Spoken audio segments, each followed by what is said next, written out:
അതായത് നമ്മളൊരു വീട്ടിനകത്തേക്ക് പാഞ്ഞു ചെന്ന് കയറി എന്തും ചോദിക്കാനുള്ള സ്വാതന്ത്ര്യം നമുക്കില്ല എന്നർത്ഥം. അഥവാ ഒരു അന്യ വീട്ടിലേക്ക് പാഞ്ഞു ചെന്നുകാണ്ട് കയറാനും ചോദിക്കാനുള്ള അവകാശമല്ലാണ്.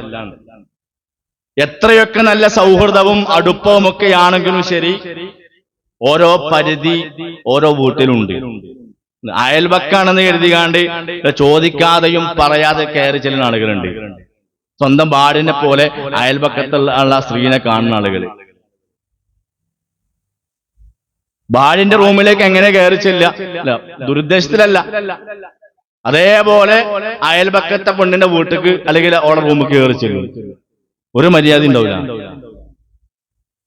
ഒരു അന്യ സ്ത്രീയും ഒരു അന്യ പുരുഷനും ഒറ്റക്കാകാൻ പാടില്ല. അവിടെ മൂന്നാമത് ശൈത്വാൻ വരുമെന്നത് പ്രവാചകന്റെ വചനാണ്.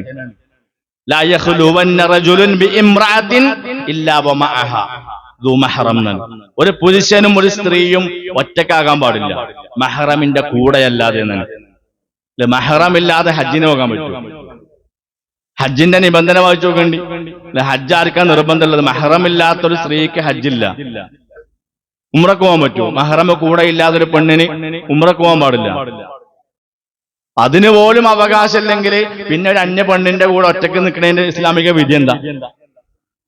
വലാ തുസാഫിരിൽ മർഅതു ഇല്ലാ മഅ ദി മഹ്റമിൻ. ഒരു സ്ത്രീയും ഒറ്റയ്ക്ക് യാത്ര ചെയ്യാൻ പാടില്ല മഹ്റമിന്റെ കൂടെയല്ലാതെ. മഹ്റമില്ലാതെ ഒറ്റയ്ക്ക് യാത്ര ചെയ്യാൻ പാടില്ല. അത്തരം ആളുകളെ പിശാച് വഴിതെറ്റിക്കുന്നതാണ്. നിങ്ങൾ അവരുമായി കൊഞ്ചിക്കൊയഞ്ഞ് സംസാരിക്കാൻ പാടില്ല. പ്രവാചകൻ പറഞ്ഞതാ, അവരുമായി കൊഞ്ചിക്കൊയഞ്ഞ് സംസാരിക്കരുത്. കാരണം ഹൃദയത്തിൽ രോഗമുള്ള ചില പുരുഷന്മാരുണ്ട്. ഹൃദയത്തിൽ രോഗമുള്ള ചില പുരുഷന്മാരുണ്ട്. റസൂലുള്ളാഹിന്റെ വചനാണ്. ഇതൊക്കെ കേൾക്കുമ്പോ ചില ആളുകൾക്ക് പിന്തിരിപ്പൻ ആശയമായിട്ട് തോന്നുന്നുണ്ടാവും. അള്ളാന്റെ ദീനിനെ പിന്തിരിപ്പൻ ആശയമായി തോന്നുന്നുണ്ടെങ്കിൽ പ്രിയമുള്ളവരെ ഒരു നിർവാഹമില്ല.